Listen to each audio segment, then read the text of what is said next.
नमस्कार दोस्तों, मैं हूं वंदना भारती और आप देख रहे हैं कमोडिटी इनसाइट्स। फटाफट एक बार जायजा लेते हैं मार्केट का। कल मैंने आपको बोला था $3250। कल नहीं, इनफैक्ट मैंने 2 हफ्ते पहले बोला था कि $3250 गोल्ड आ सकता है, और वो ऑलरेडी यहाँ पे अचीव होता हुआ दिख रहा है। तो और प्राइसेस, अब आप बोलेंगे कि सिल्वर में किस तरीके की है।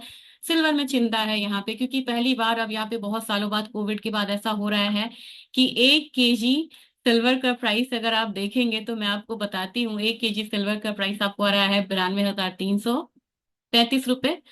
और वही आपको गोल्ड का प्राइसेस है, वो है आपको 92,920 रुपए। यानी कि 10 ग्राम गोल्ड जो है वो 1 केजी सिल्वर से यहाँ पे महंगा हो चुका है, और रेशियो काफी ऊपर जा चुका है। रेशियो करीब यहाँ पे 104:1 था। ये जाने की कोशिश करेगा 110:1, यानी कि गोल्ड में अभी भी ज्यादा तेजी है एज कम्पेयर टू सिल्वर। तो इसलिए हमें सिर्फ इसको लेके नहीं चलना होगा कि बड़ी तेजी गोल्ड में आ गई और सिल्वर में कम है, तो यहाँ से रेशियो जो है वो इम्प्रूव होना चाहिए। नहीं, सर्कमस्टांसेस यहाँ पे देखने होंगे, क्योंकि एक सिलसिला सा है यहाँ पे टैरिफ में। अब टैरिफ वॉर में बाकी सारी कंट्रीज हट गई हैं, वो वहां पे काफी बड़े लेवल पे यहाँ पे बातचीत चल रही है, लेकिन अब सिर्फ यूएस और चाइना ही यहाँ पे फोकस में है। पहले तो टैरिफ लगा 36% का, फिर यहाँ पे उन्होंने बढ़ाया तो उन्होंने भी 36% लगाया। फिर यूएस ने 105% किया, उन्होंने 84% करा। अब यूएस ने 125% कर दिया। अब यहाँ पे रिटेलिएट नहीं हुआ, लेकिन उन्होंने 145% तक यूएस का जो एक ट्रेज टैरिफ है वो बढ़ चुका है। और यहाँ पे है कि वो ट्रेजरी अगर सेल करते हैं तो एक कंसर्न आ जाएगा, जिसकी वजह से डॉलर इंडेक्स, जो कि यहाँ पे करीब करीब यहाँ पे अगर मैं कहूँ कि 25 का हाई क्या था, तो मेरे ख्याल से 25 का हाई आपको बहुत स्ट्रांग इसने लगाया था, और ये करीब था आपको 110 के करीब था। अब ये 100 के करीब ट्रेड हो रहा है, यानी कि जो सेफ हेवन बाइंग थी डॉलर में, वो यहाँ से हट चुकी है। और कहीं ना कहीं ये फियर है मार्केट में कि चाइना जो यूएस ट्रेजरी को होल्ड किए हुए है, अगर उसे सेल करता है तो मार्केट में एक सेल ऑफ आएगा। रही बात यूएस इक्विटी के हेल्थ की, तो काफी ज्यादा हम लोगों ने डाउनसाइड आता हुआ देखा है। अब बाकी देशों पे ये 3 महीने के लिए पॉज करेंगे, इससे बाजार संभला, लेकिन बहुत ज्यादा यहाँ संभलता हुआ नजर नहीं आ रहा है। और विक्स की बात की जाए, विक्स अभी भी यहाँ पे जो 19 के करीब रहता था, अभी भी वो 41-45 के बीच में ऑक्सीलेट कर रहा है, और 60 का हाई लगा चुका है। मार्केट के लिए ये चीजें सही नहीं है। लेकिन मैं यहाँ पे देख रही थी, मुझे लग रहा है कि अब आप लोगों ने अगर गोल्ड के स्ट्रैटेजीज को फॉलो किया होगा, तो काफी ज्यादा यहाँ पे एक मुनाफे वाली स्थिति भी होगी। 3250 का यहाँ पे टारगेट था, काफी लॉन्ग टारगेट था। अब आप कहेंगे कि मैं ये जो पोजीशंस है, क्या इसको मैं बढ़ाना चाहूंगी। मुझे लग रहा है कि अब आप लोगों को थोड़ा सा यहाँ पे सेटल होना पड़ेगा। जिन लोगों को यहाँ प्रॉफिट है वो यहाँ पे निकले, जो लोग फिजिकल में बाइंग करना चाहते हैं उन्हें करेक्शन का वेट करना पड़ेगा। करेक्शन का वेट यहाँ पे लंबा हो सकता है, क्योंकि जब तक ये डस्ट सेटल नहीं होगा टैरिफ का, तब तक गोल्ड बहुत ज्यादा नहीं गिरेगा। और सिल्वर में तेजी जो है वो थोड़ी सी यहाँ पे बनी रह सकती है। और मैं आपको लेवल्स यहाँ पे दिखाऊंगी ऑप्शन के थ्रू ही, कि कहाँ पे आप जा सकती है ये कमोडिटी। तो सबसे पहले आपके सामने जो है ये सिल्वर ही है। सिल्वर में मुझे लग रहा है ऑप्शन ही मैंने निकाला है यहाँ पे, तो इसके जरिए जानते हैं, ये कॉल ऑप्शन है हमारा। आप देख सकते हैं मैंने 50 स्ट्राइक्स लिया है यहाँ पे, और इसके हिसाब से मुझे लग रहा है कि $32 जो है, एक यहाँ पे एक अपसाइड जो है बनता हुआ नजर आ रहा है। 32 इमीडिएट यहाँ पे आ सकता है, और 32 के ऊपर अगर सिल्वर स्टेबल होती है, तो नेक्स्ट यहाँ पे हम $35 आता हुआ देख सकते हैं। यानी कि जो लोग यहाँ पे 1 लाख का पोजीशन रखे हुए हैं, जिन्होंने कहा है कि 1 लाख पे हम लोगों ने लिया, या 94-95,000 लिया, उनको यहाँ पे वेट करना होगा। लेकिन उनके लेवल्स आएंगे, बहुत ज्यादा पैनिक यहाँ पे नहीं करना चाहिए, और थोड़ा सा यहाँ पे संभल के रहना होगा। मुझे पता है कि सिल्वर में बहुत तेज गिरावट आती है, लेकिन ओवरऑल मुझे लग रहा है कि $35 तक के लिए मैं यहाँ पे ऑप्टिमिस्टिक हूँ कि एक बार ही आना चाहिए। टाइम तो ये लेगा, टाइम जरूर लेगा ये। और पुट साइड में देखेंगे तो बहुत ज्यादा पोजीशंस यहाँ पे बनी हुई नहीं है। करीब करीब अगर आप देखेंगे कि सिल्वर कहाँ ट्रेड हो रहा है, सिल्वर हो रहा है 31.23, इसके नजदीक का ही लेते हैं। तो 31.23 आपको यहाँ पे रहा, 31.25। अगर नीचे जाती है तो सबसे ज्यादा तो $31 पे ही आपको एक सपोर्ट आता हुआ दिख रहा है, और ये आपका $31 का पुट। और इसके बाद अगर मेजर मूव यहाँ पे आती है, तो $30 पे आपको दिख रहा है, बहुत ज्यादा नहीं है, $30 के करीब है, फिर $29 पे है।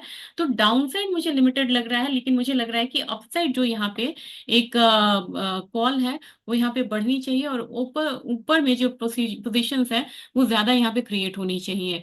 अब यहाँ पे बात की जाए, जब हम लोगों ने ये डेटा खोला ही है, तो एक बारी मैं गोल्ड दिखाना चाह रही हूँ, थोड़ा सा आपको देखने में समय लगेगा, लेकिन ये देखना काफी इंपॉर्टेंट है कि गोल्ड में अब आपको अपनी पोजीशंस को क्लियर करना होगा।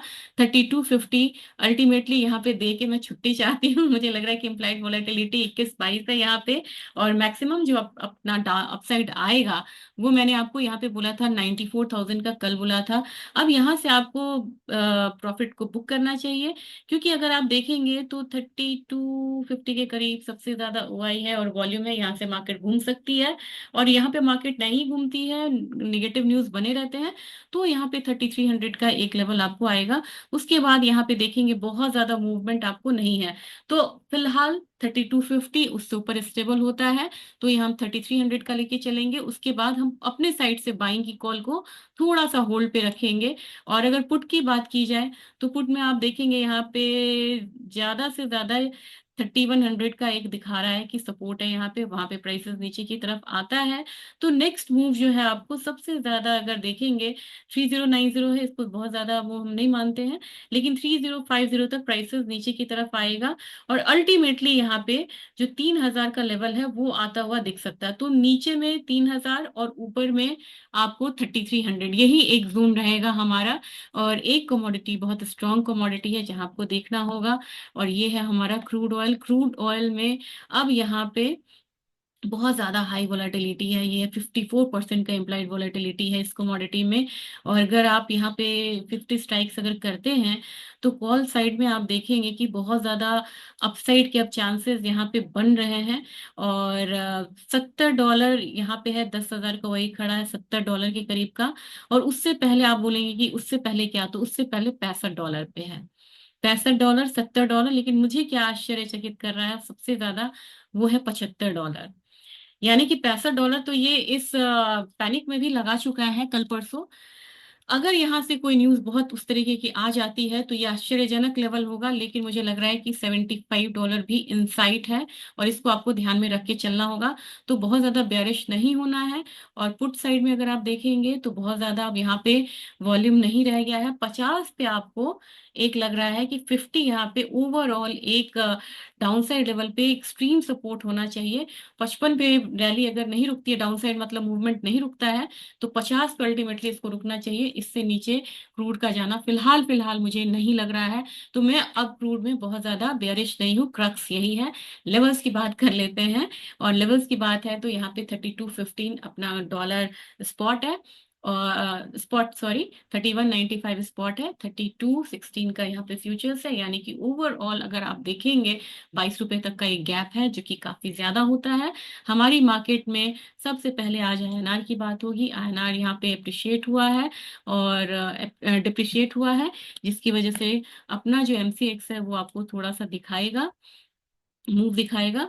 और एमसीएक्स पे प्राइसेस जो है हाई लग चुका है ऑलरेडी यहाँ पे 93,736 का, जो मैं बोल सकती हूँ कि मैंने जो 94,000 बोला था वो लेवल यहाँ पे ऑलमोस्ट अचीव्ड है।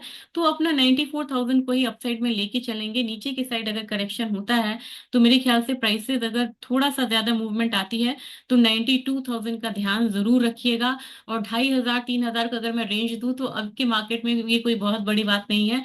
92,000 तोड़ेगा तो फिर ये कमोडिटी आपको 91,300 दिखा सकती है। 91,300 अपसाइड, 94,000 डाउन साइड में 92,000। 92,000 तोड़े तो 91,300, इसको ध्यान में रखिएगा। आज फ्राइडे है, हो सकता है कि प्रॉफिट बुकिंग आए तो थोड़ा करेक्शन दिखे। लेकिन सिल्वर की बात की जाए तो सिल्वर में मैंने आपको कहा था कि अगर क्लोजिंग 92,148 से ऊपर होती है तो नेक्स्ट यहाँ पे 94,481 आता हुआ देखेंगे। मैं इस पे स्टिक रहना चाहती हूँ। तो मुझे लग रहा है कि यहाँ से प्राइसेस हो सकता है कि एक बार 94,500 जाए। और क्रूड ऑयल में आज अब थोड़ी सी रिकवरी दिख रही है, तो मैं क्रूड में यहाँ पे नेगेटिव में नहीं जाना चाहूंगी। ज्यादा मुझे लग रहा है कि प्राइसेस अगर अपसाइड आता है तो एक बार 5300 के करीब ये जा सकती है कमोडिटी। नेचुरल गैस में अब यहाँ पे ये जितनी भी कमोडिटीज है ना जो पैनिक होके गिरी थी, यहाँ पे एक रिवर्सल आपको देखने को मिलेगा। और नेचुरल गैस में भी मुझे लग रहा है प्राइसेस 315 316 के करीब जा सकता है। और रही बात अब बेस मेटल काउंटर की, बेस मेटल काउंटर में 255 256 मुझे जिंक लग रहा है। अगर एल्यूमिनियम की बात की जाए, एल्यूमिनियम में भी एक रिवर्सल है, तो एल्यूमिनियम में 237 यहाँ पे हम मान के चल सकते हैं कि 237 तक प्राइसेस आएगा और अपसाइड की तरफ। और नीचे की तरफ आप कहेंगे कि सपोर्ट भी बताने के लिए, तो ये 232 है, इससे नीचे जाएगा तो फिर थोड़ा सा पैनिक हो सकता है। कॉपर ने बहुत अच्छा बाउंस लिया है। अब ये मुझे लग रहा है कि थोड़ा थोड़ा ये मार्केट ना टैरिफ को भी अब इग्नोर करेगा।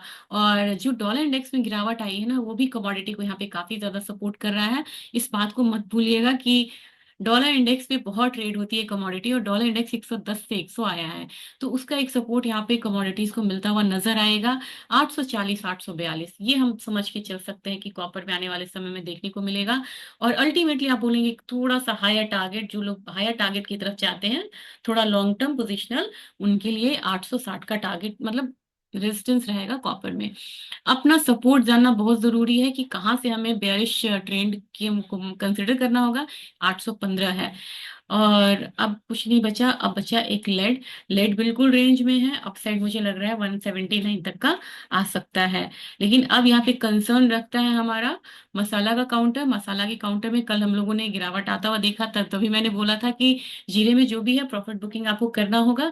आज के दिन थोड़ी बाइंग आती भी है तो 24,500 600 तक का भाव लेके चलना होगा। टर्मरिक एक डाउनसाइड लेवल दिखा रही है।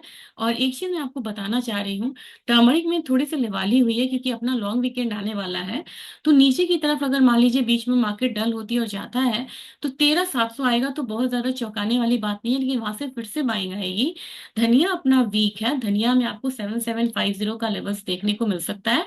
कैस्टर जो है काफी ज्यादा स्ट्रॉन्ग अपसाइड दिखाया, तो कैस्टर यहाँ से मुझे 6385 लग रहा है, थोड़ी सी प्रॉफिट बुकिंग आएगी। ग्वार काउंटर बढ़ेगा फिर से, तो ग्वार काउंटर में 5350 अपना सीड लेके चलेंगे। और गम में मुझे लग रहा है कि गम में जो हायर साइड रहेगा 10,300 का रहेगा। कोकोड यहाँ से फिर से बढ़ने की कोशिश करेगा, तो 2911 फिर से आने की कोशिश करेगा। और एक बार मैं आपको बताना चाहूंगी, रिक काउंट्स के लिए काफी यहाँ पे आ रहा था कि रिक पॉइंट काउंट्स बताना चाहिए, तो मैं रिक काउंट्स का डेटा लेके आई हूँ, इसको आप ध्यान से देखिए। जैसे ही यहाँ पे ये अपना क्रूड ऑयल का प्राइसेस है, ध्यान से चार्ट देखेंगे, ये क्रूड ऑयल के प्राइसेस है। 90 यहाँ पे गया था, 90 कब गया था, 90 गया था 22 में, वहां से लगातार नीचे आया तो अब कितना आ गया, अब आ गया 62 के करीब। जैसे ये 62 आएगा ना, और ये ग्रीन वाला हमारा ऑल रिक्स है। ऑल रिक्स में क्या होता है, एक तो गैस का रिक्स होता है, दूसरा ऑयल रिक्स होता है। तो ऑल रिक्स जो है वो यहाँ पे कम हो रहा है। यहाँ पे 480 से ट्रम्प आए थे, तो यहाँ पे बढ़ना शुरू हुआ था। फिर 480 नीचे आया, 480 से 493 गया, अब यहाँ से ये नीचे आ रहा है 492 के करीब। तो ओवरऑल रिक काउंट्स हमारा वीकली में कम हुआ है, -4 आया है। और अगर रिक काउंट्स कम हो रहा है क्योंकि अब उन्होंने जैसे जैसे यहाँ पे प्राइसेस क्रूड का कम होगा, वो इम्पैक्ट दिखेगा रिक काउंट्स पे। और जैसे जैसे प्राइसेस, जैसे मैंने बोला कि मुझे एक्सपेक्टेड है कि एक बार 67-70 आना चाहिए, तो ये रिग काउंट्स आने वाले समय में आपको बढ़ता हुआ नजर आएगा। तो रिग काउंट्स का डेटा मैं दिखा रही थी, नेक्स्ट मैं ट्राई करूंगी आपको ग्वारसीड ग्वारगम का वेयर हाउसेस डेटा दिखाना। तो ये रिग काउंट्स है, ये आपको वेयर क्रूड ऑयल में भी काम आएगा और ग्वार काउंटर में भी काम आएगा, इसको जरूर रेफर करें। और इसको रेफर करने के लिए आपको oilprice.com पे जाना चाहिए। तो ये आज का वीडियो था, वीडियो कैसा लगा जरूर बताइएगा। और मैंने सेटिंग्स में चेंजेस करे हैं, ये इंग्लिश में नहीं होना चाहिए, इंग्लिश में जब भी हो मैं आप मुझे तुरंत कमेंट सेक्शन में बताइए, मैं उसे चेंज करूंगी। तो वीडियो को ज्यादा से ज्यादा शेयर करिएगा ताकि ट्रेडिंग में सहूलियत हो और आपका वीकेंड बढ़िया रहे। मैं कोशिश करूंगी कि कल एक छोटा सा अपडेट आपको गोल्ड सिल्वर में डालूं। Thank you.